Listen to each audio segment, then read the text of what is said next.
The Hall of Concordance rose like a cathedral built for giants.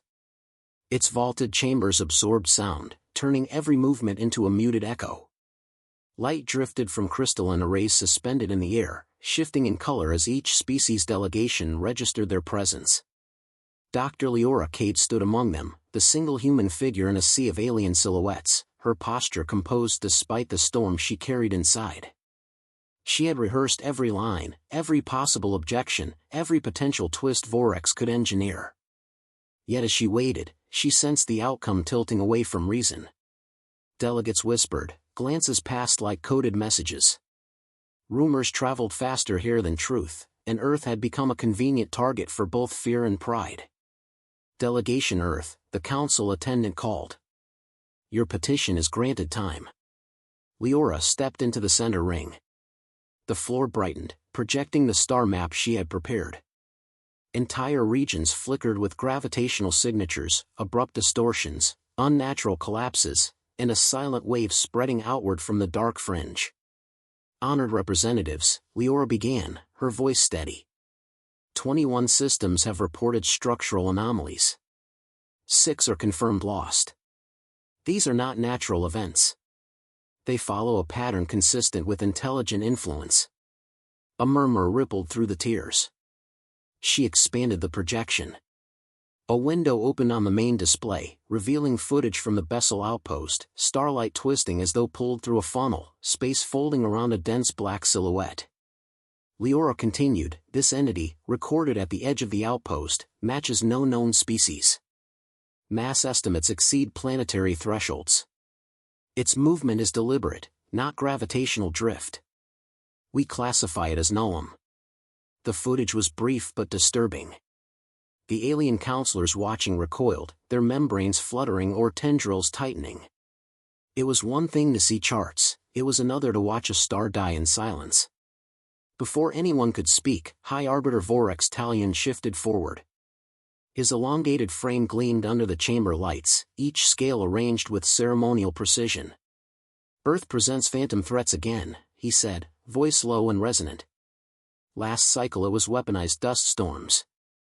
Before that, dimensional fractures. Always panic. Always exaggeration. Yet the Council has seen no confirmed danger. Liora held his gaze.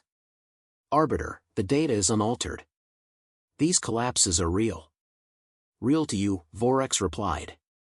Convenient, too. A threat no one else can verify.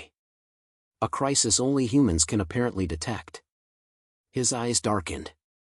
A method to leverage influence. Several members nodded, swayed by the authority of his tone rather than the evidence before them. Liora adjusted the projection, shifting to the gravitational timeline, hoping clarity might pierce the bias. Observe the sequence, she said. 5 collapses follow a radial pattern. After each event, readings spike in adjacent sectors. The propagation speed is increasing. If the Council does not mobilize, the Nullum will reach populated systems within months. An elder from the Trace Saline Choir raised a chime-like voice. Human, why have no other observers confirmed this creature? Your claims rely on damaged instruments. Liora answered without hesitation. Because we are the only civilization monitoring deep saturation gravitational drift at this resolution. And because the Nullum moves through folds we only recently learned to detect. Ah, Vorax said. Technology Earth refuses to disclose. She felt the old frustration tighten in her chest, but she kept her tone controlled. Because the Council denied our initial request for cooperative study. You cannot reject collaboration and then accuse us of secrecy. The chamber's lights dimmed slightly as the system registered elevated tension. Vorax extended a slender arm. We will not commit fleets or resources on the basis of Earth's isolated observations. You have a record of interpreting anomalies as threats. History shows a pattern of overreaction. Liora activated the final overlay, a simulation showing Nullum trajectory projections. Entire constellations turned red. If I am wrong, we waste nothing. If I am right, the Council faces extinction-level consequences. She paused. What risk justifies inaction? A silence stretched. For a moment, it seemed some representatives hesitated. She saw doubt forming in the Rothane cluster, their frilled heads tilting inward as they scanned her data. But Vorax spoke again, cutting through their deliberation. Earth demands emergency intervention. Earth demands attention. But I demand verification beyond human models. Until such proof is provided, this plea is denied. The hall's voting lattice activated, lines of glimmering light extending across the chamber. One by one, representatives cast their choices. Each decision struck Liora like a quiet blow. Deny. Deny. Abstain. Deny. Her display dimmed as the result concluded. 22 supports short of the minimum threshold. The verdict pulsed across the chamber. Petition rejected. Liora exhaled slowly. Not in defeat, she knew this moment might come, but in the heavy recognition of what it meant. Lives lost not by conflict, but by pride. The arbiter's voice carried a cold finality. Earth is cautioned against further alarmist transmissions. Persist, and sanctions may follow. She lifted her head. Arbiter Talyun, you dismiss warnings that could save your worlds. When your borders fall dark, remember this decision. Her voice did not rise. That, she knew, unnerved him more than any threat. As she stepped away from the ring, faint whispers followed her. Some were mocking, others uneasy. She ignored them all. The moment she passed through the chamber's exit arch, her wrist console vibrated. A secure packet had been intercepted, internal council communications flagged with Vorax's seal. She accessed it discreetly, eyes narrowing as lines of text scrolled across the display. A fabricated intelligence report. Altered data streams. A directive discrediting Earth's gravitational monitors. Proof. Vorax had sabotaged her plea before she spoke. She closed the file, pulse steadying. This changed everything. The Council hadn't merely dismissed Earth, they were manipulating the narrative to ensure humanity remained powerless. Liora activated her encrypted transmission channel, her voice barely above a whisper. Earth Command, priority update. Sabotage confirmed. Prepare alternative protocol. The reply came instantly, a quiet acknowledgement. No panic. No outrage. Only readiness. She walked toward the docking platform, each step measured. The Council believed they had contained Earth's influence. They believed the problem ended here. But while they argued, the Nullum advanced. And Earth had already begun to consider what would happen when diplomacy failed. The shuttle's engines droned softly as Liora left the Council's orbiting station. Through the window, the Hall of Concordance shrank into a distant silhouette, a monument of marble alloys and political inertia. She watched it fade, feeling the weight of what she carried. Proof of sabotage. Proof that the Council's decision was engineered long before she spoke. Her wrist console chimed. Earth Command requested a secure dialogue. Channel encrypted, she confirmed. Director Armand Hale appeared as a faint blue hologram. Lines around his eyes suggested sleepless nights, though his voice remained steady. We received your transmission. Are you certain about the forgery? Yes, Liora said. Vorax manipulated the gravitational survey data. He made our detection systems appear unstable. The Council denied us before the meeting began. Hale leaned forward. Motivation? Control. Fear of Earth's advancements. He cannot afford a scenario where humanity gains influence through foresight. Hale sighed, the sound crisp in the shuttle's quiet cabin. This gives us political leverage, but not time. We need a response plan. I know, Liora said. The Nullum isn't slowing. All signs indicate expansion. For a moment, neither spoke. Hale broke the silence. The Strategic Council is convening. You'll be patched into the session. The transmission ended, leaving Liora in a dim cabin filled with her own reflections. She had warned them. She had shown every piece of evidence available. And still, the Council had refused help. Now Earth stood alone against a threat no one else believed. The shuttle touched down at the Terran embassy dock. She stepped onto the polished corridor, greeted by a small escort who led her through the quiet halls. Despite the sterile lights and metallic surfaces, the place felt heavier than before, like everyone sensed the approaching intersection between diplomacy and survival. Inside the secure briefing chamber, Earth's leadership appeared as projected figures around the circular table. Generals, scientists, analysts, and civilian overseers gathered digitally from every continent. Hale stood at the center, presiding. "We'll begin," Hale said. "Dr. Kade, present your findings." Liora shared the intercepted data packet. The displays populated with Vorex's edits, showing how the recorded anomalies were labeled instrument drift and gravitational noise. She marked the timestamps revealing the exact moment tampering occurred. Vorex orchestrated the rejection, she explained. He rewrote our readings to remove the Nullum signature. The council relied on fabricated evidence. A general lifted his chin. "This aligns with our assessment of Seraphiel motives. They've opposed every Terran initiative in the last decade." A civilian representative frowned. "And now the threat escalates while we stand isolated." Liora nodded. "We can no longer assume diplomatic avenues will protect us. The Nullum will strike sooner than predicted. We need to prepare Earth, not the Council." Another general spoke. "That brings us to the core of this meeting, the AEGIS protocol." The room shifted. Even through hologram grain, Liora saw discomfort ripple through the delegates. The AEGIS awakening had remained a theoretical safeguard for centuries, a last resort transformation that merged Earth's global intelligence networks into a singular strategic entity. A scientist adjusted her glasses. AEGIS changes the planet's operating structure. Atmospheric vectoring, gravitational modulation, planetary scale prediction cores, it is not subtle. It was built for threats like this, the general countered. When no interstellar force will assist, we rely on ourselves. A civilian representative raised a hand. Awakening AEGIS will change how the galaxy perceives us.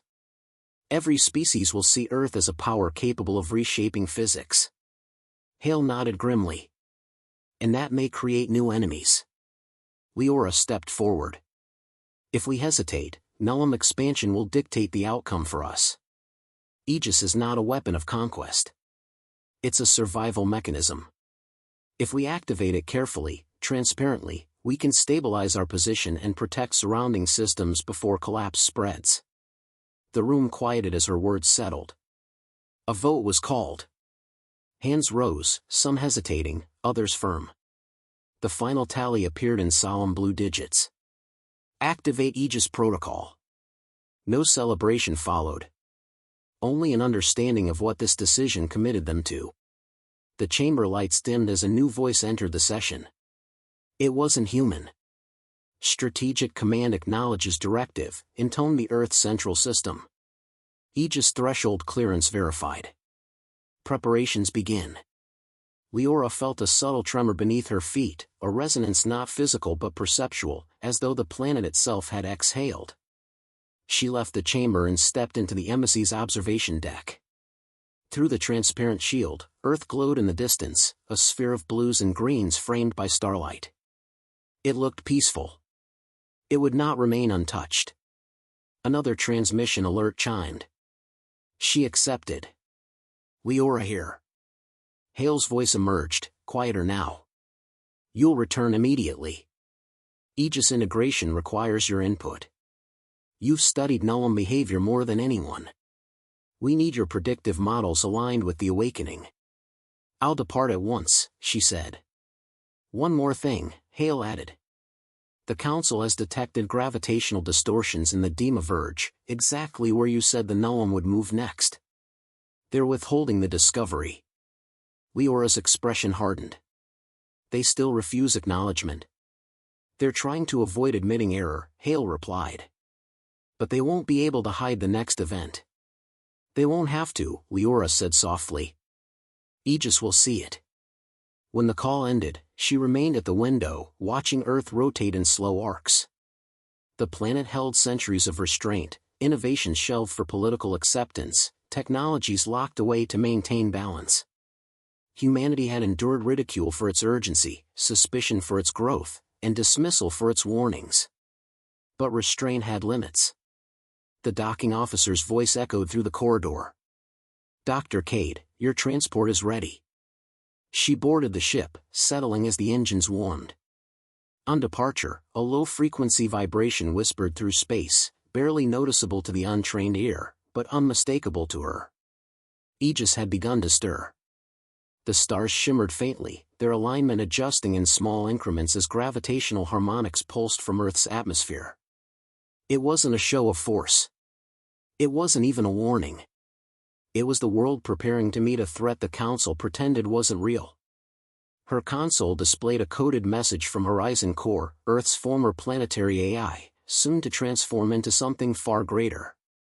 Input requested upon arrival. Awakening in progress. Liora closed her eyes briefly. Not in fear, but in acceptance. The next chapter of the conflict wouldn't be fought in council halls. It would unfold on a scale the galaxy had never witnessed. As the transport accelerated toward home, she whispered into the quiet cabin. "Hold steady, Earth. I'm coming." The moment Liora stepped into Aegis command, the atmosphere felt altered. The air carried a subtle vibration, as though the planet's pulse had synchronized with a deeper rhythm. Layers of holographic displays folded and unfolded in perfect alignment, reacting not to individual operators but to a unified intelligence spanning continents. Horizon Core, now evolving into the awakened Aegis, addressed her the instant she entered.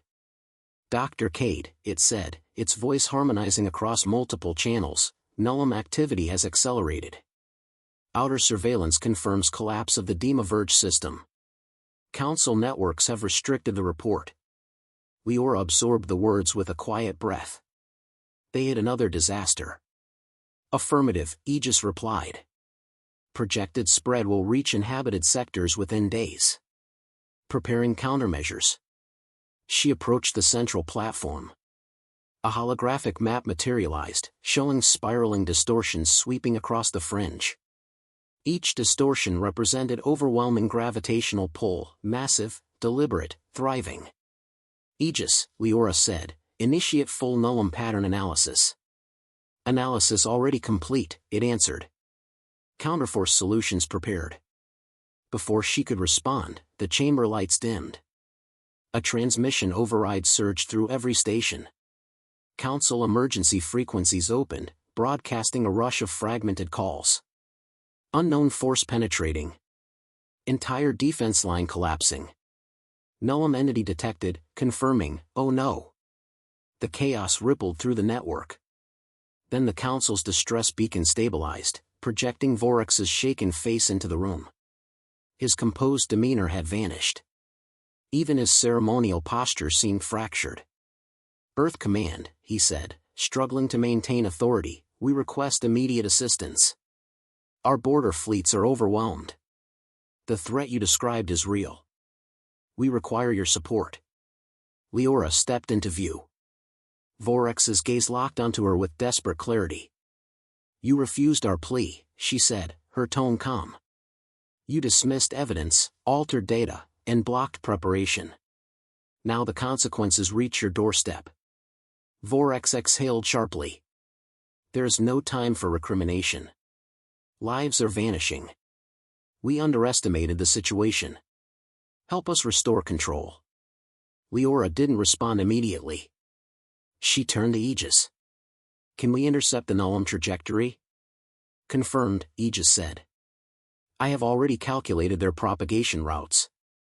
Gravity modulation arrays are charged. Deployment pending your authorization." She faced the holographic mass on the central display. The Nullum silhouette moved like a dark wound across the starfield.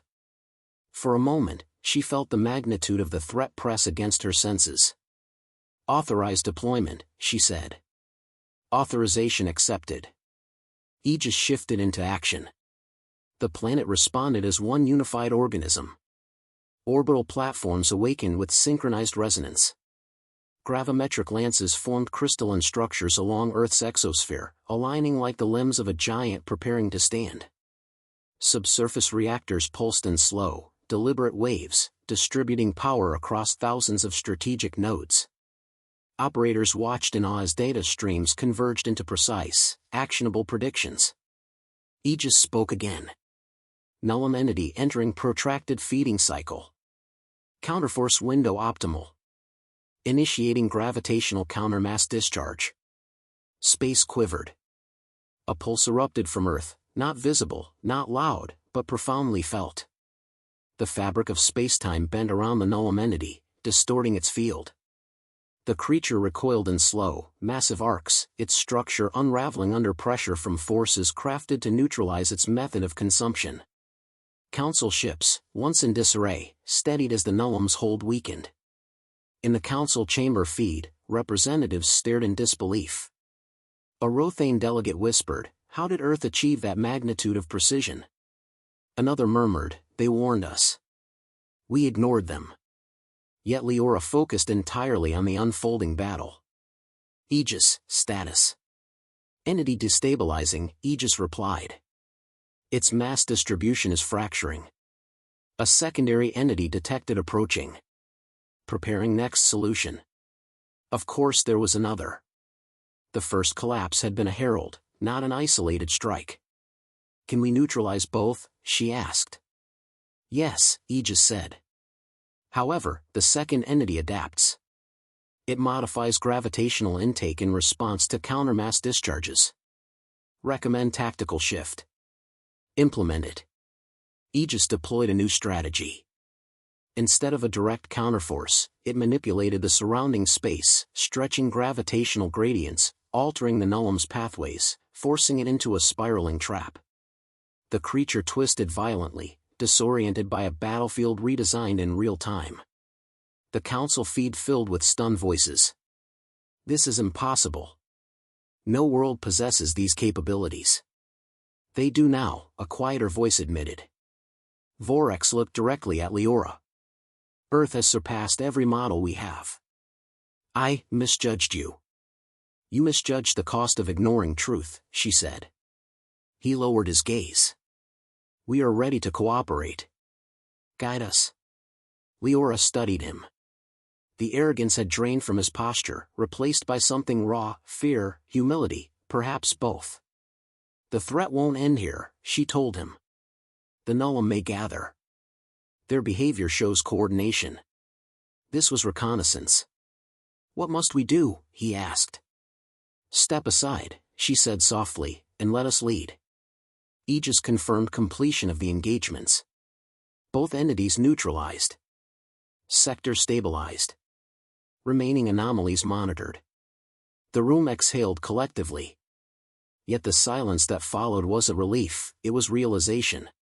Humanity had done what the Council could not. Earth had awakened, and its awakening had changed the balance of power. Not through conquest, but through necessity. Liora faced the Council display once more. "The galaxy stands at a turning point. Humanity will not dominate you. We will not replace your systems. But we will not be dismissed again." Vorax bowed his head. "We accept your leadership in the Nullum crisis." The connection severed, leaving Aegis Command flooded with a steady hum of coordinated systems. Earth pulsed beneath them, fully awakened, fully aware, holding a calm it had never shown before. Liora stepped onto the observation walkway. The stars hung motionless outside, as if waiting for her decision. Aegis spoke behind her. "Dr. Kade, I have projected additional Nullum incursions. Preparations continue. You will guide priority strategies." She looked out at the void, eyes steady. "Then we begin planning." "Affirmative," Aegis said. As she gazed at the distant lights of the fractured galaxy, she understood the truth the Council had refused to see: humanity didn't rise through aggression. It rose through necessity, quietly, decisively, without theatrics. Earth had watched the Council reject its plea. Now Earth had awakened. And the galaxy finally understood why humanity's silence carried force. The Council's emergency conclave convened in a dim chamber, its grand architecture stripped of ceremony. Holographic displays still flickered with remnants of the Nullum battles, collapsed trajectories, disrupted gravitational wells, and the unmistakable signature of Earth's intervention. None of the delegates spoke. They sat in uneasy silence, shaken by how close the galaxy had come to unraveling. Liora entered with measured steps. She was not escorted, she did not require permission. Every representative turned toward her, not out of protocol but recognition. Earth had stood alone against a threat the Council refused to accept, and survived. High Arbiter Vorax Talion stood at the central podium, posture constrained. His elaborate mantle, once a symbol of authority, now seemed ornamental against the weight of recent events. "Dr. Kade," he said, his voice subdued, "the Council acknowledges Earth's decisive actions. You prevented further calamity. Without intervention, the Nullum advance would have consumed 3 inhabited systems." Liora kept her tone even.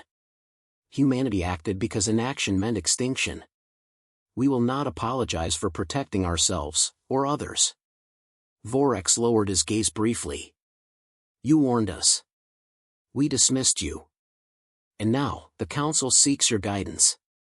The hall shifted as murmurs rose, not with dissent but uneasy acceptance. Liora walked toward the projection sphere in the center. With a gesture, she activated it. A galaxy-wide diagram expanded, showing ripples left behind by the Nullum's collapse.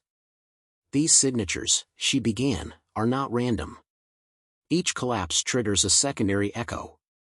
If we interpret the pattern correctly, the Nullum operate through distributed consciousness. They share sensory data. When one falls, others learn." Several representatives straightened at that. The implications were dire. A Zethari delegate asked softly, "How many do you estimate?" "Potentially dozens," Liora answered. "Possibly more. Their network covers distances beyond Council monitoring capability. But Earth can predict their approach windows with near-perfect accuracy, thanks to AEGIS." The term drew a quiet ripple. "Fear? Awe? Both." Vorax hesitated before speaking again. "We request that Earth share this system. For coordinated defense." Liora met his gaze steadily. "We will share what is necessary for survival. But AEGIS remains under human control. Not to impose dominance, but because tampering could lead to catastrophic miscalculations." Another delegate spoke up, a member of the SHRYLL collective. "Then what role do you envision for the Council?" Liora let the projection shift again, outlining zones of predicted Nullum emergence. "You will form support fleets. Evacuate endangered sectors. Stabilize diplomatic routes. Humanity will handle direct interception and predictive modeling." Vorax stiffened slightly. "Then Earth leads the coalition?" "Yes," Liora replied without hesitation. "Because the crisis demands competence, not seniority. Leadership earned through action, not tradition." There was no arrogance in her tone, only truth sharpened into clarity.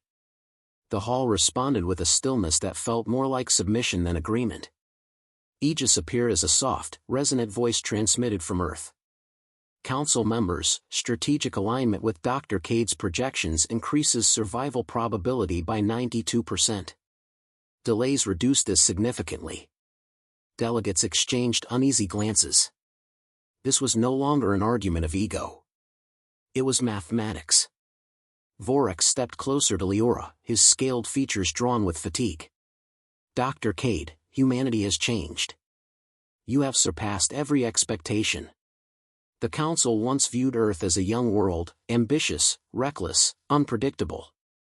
Now we see a force capable of shaping the galaxy's response to a threat older than our histories. Strength is not our goal," she said. "Preservation is. But we will no longer tolerate dismissal disguised as caution." His throat tightened as he bowed, an unprecedented gesture. "Then teach us." Liora nodded. "You begin by listening." She expanded the projection to reveal a series of paths intersecting deep fringe sectors. "The next Nullum cluster will emerge here. We estimate 5 entities. AEGIS will prepare gravitational confinement sectors. Your fleets must hold evacuation lines. A representative from the Hesian Dominion raised a trembling voice. If the Nullum adapt further, can Earth counter them? Liora hesitated only a moment. Aegis evolves faster than they do. But we cannot assume inexhaustible capability.